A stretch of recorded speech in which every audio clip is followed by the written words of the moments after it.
It is day 4 of our ADHD-friendly Advent study. If you are new here, hi, my name is Rachel. I'm an ADHDer and a Jesus lover, and I help fellow women with chaotic brains seek, find, and live the abundant life that Jesus offers us. If you are just finding it today, you are not behind. This study is specifically designed to be low effort while being high impact. It is created for ADHD brains.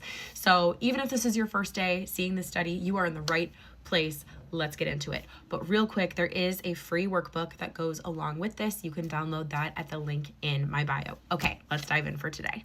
If you have not listened to this week's song, which is O Come, Emmanuel, I would highly recommend taking a second, going and listening to that. The Skillet version that just came out is fantastic. So if you have not done that, go ahead and listen. Otherwise, we can just get going today. We've got a short passage of scripture and only one journaling prompt today. And just for those who are new, there is a suggested schedule in the study. In the workbook, it's listed out there. If you are the type of person who thrives on a little bit more structure, awesome, it's there for you. Otherwise, you are free to consume whatever parts of the study that week that you want in whatever order you want. It is designed to be accessible and flexible for you and how your brain works, because God designed your brain that way. He meant it to be like that, so we're working with it. Okay, so today's scripture passage, we are still in Luke 1. I am in the ESV. We are reading verses 21 through 25 today. Let me find 21. Where is it? And the people were waiting for Zechariah, and they were wondering at his delay in the temple. And when he came out, he was unable to speak to them. And they realized that he had seen a vision in the temple, and he kept making signs to them and remained mute. And when the time of his service was ended, he went to his home. After these days, his wife Elizabeth conceived, and for 5 months she kept herself hidden, saying, "Thus the Lord has done for me in the days when he looked on me to take away my reproach among the people." Which, as we talked about previously, the reproach she's talking about, she and her husband had been barren for all of their adult lives, which had multiple implications, especially in that culture. Number one, your kids were your retirement plan. If you didn't have children to care for you, you basically had no one to care for you when you aged out of being able to care for yourself. So on a very practical level, it was a very uncertain thing. It was introduced a lot of uncertainty when a couple did not have children. Number two, it also called into question your morality very, very, very heavily in that culture. If you were not able to have children, it was seen as God punishing you for something. And typically the woman, you would essentially have your morality questioned, your character questioned, because just like we see in the story of the man who had been blind at birth that Jesus healed, people tend to question, okay, well, what did you do? What did your parents do that led to this, disability that you have? Very much the same in the case of infertility. Essentially, the thought would be, okay, well, what did you do to deserve this? Which, as we know, fortunately is not how God operates. And this is such a beautiful picture of how he had a plan for their pain. There was purpose in their pain. So they had been facing this reality of infertility, which is such an incredibly heavy thing to experience. And he ultimately had a plan for it that they had to question. They had to still have their faith in God their entire adult lives to get to this point. So this was not a quick resolution for them, which is something at least I, very much struggle with. Not knowing how long this season is going to last, not knowing how long this difficult thing is going to go on for can be an incredibly, incredibly difficult thing. Let me know if you can relate. And finally, the third point is infertility is incredibly difficult. So Zechariah and Elizabeth, even purely from the perspective of just wanting and longing to be parents, they did not have that. And so we see this angel come to Zechariah and go, "Hey man, you're gonna have a baby." And they get that yes from God. They've been just crying out to God for so long. They've been just desiring in the deepest heart of hearts to have a child.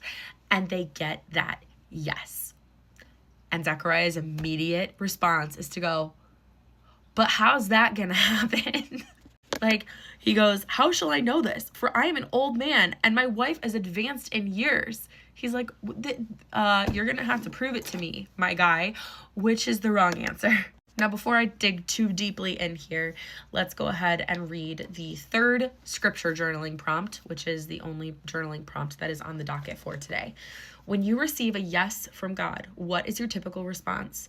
Do you automatically accept it and rejoice, or do you, like Zechariah, have a moment or many of doubt or even questioning God's motives? And again, all of these journaling prompts, along with everything you need to complete the study, is in the workbook that you can download for free at the link in my bio. So definitely go do that. I am doing this study for free. So if you would like to support me and buy me a coffee, you can also do that at the link in my bio. That would be very much appreciated. But the workbook is free. The study is free. All of it's free. It's at the link in my bio. Go download it. Now, I don't know about you. First, pause, take a minute, go answer the journaling prompt for yourself. So pause this video, go do that, and then come back. But for me, I want to be vulnerable here and share that I am very much like Zechariah. I tend to, when God gives me a yes, or a prayer is answered, or a blessing comes my way, I'm waiting for the yes and. I'm waiting for kind of the flip side of that. I'm waiting for the lesson. It's very difficult for me to just accept something as a gift from God. I have a very anxious brain, and so my brain immediately is spinning, going, okay, what's the next part of the story?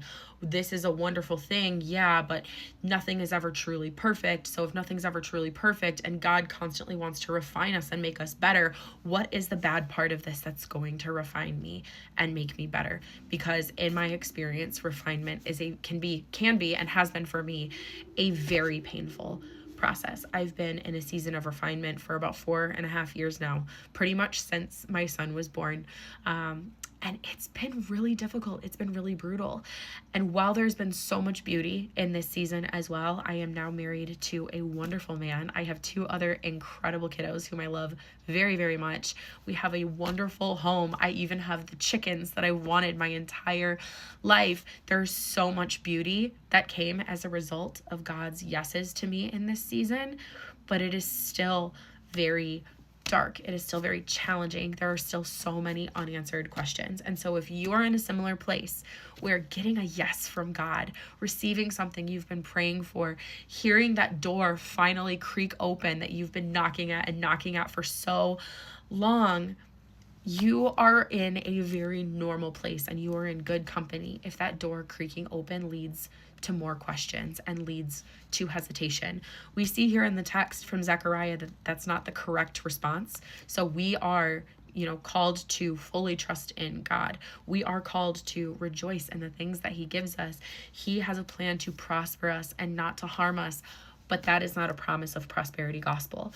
God challenged me to go look at Jeremiah 29:11 today, and I ended up reading an article from the Bible Project on Jeremiah 29:11 and how, yes, it promises peace and prosperity and all of these wonderful things, but it is in the context of exile.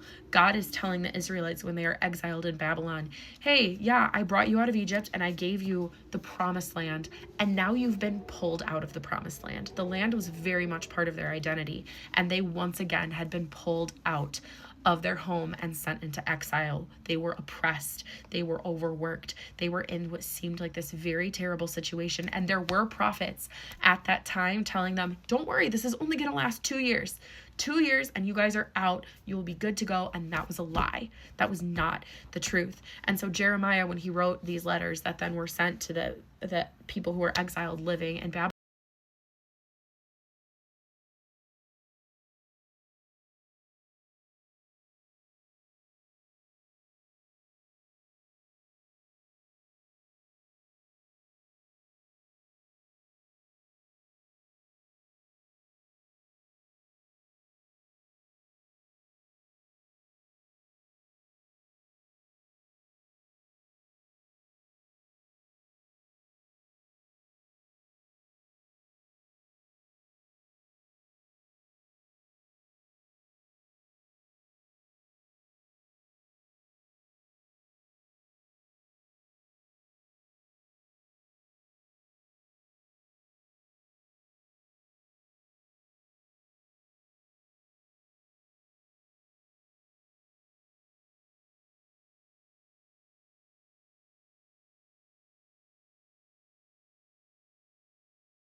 golly, can you tell I'm about to start my period soon?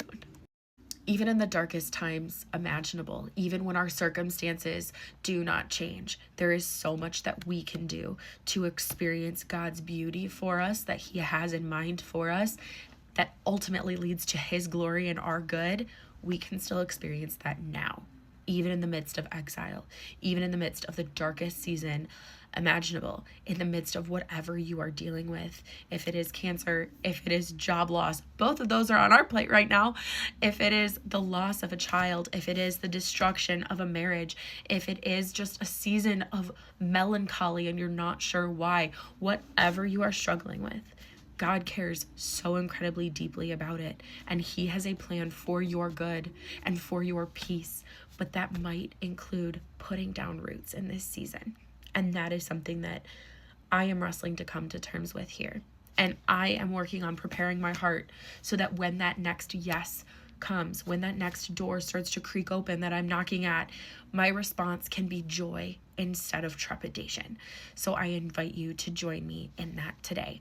I would love to hear from you in the comments what you are wrestling with right now. I would love to give you some encouragement, whether that's, talking through it in the comments, whether that's responding to you in a video. You can always email me. My email is rachel@rachelgrit.com. I read all of my emails. I respond to all of my emails as long as they are not from AI bots. That's a whole thing that's going on. It's really annoying. I swear I create a new email account and boom, the next day it's filled up with just like AI garbage. But anyways, that is besides the point. I am here as a resource to you. I am here as an encouragement to you. You are welcome here. You are in the right place. You are never behind when you are seeking God. When you are in step with Him, you are always in the right place at the right time.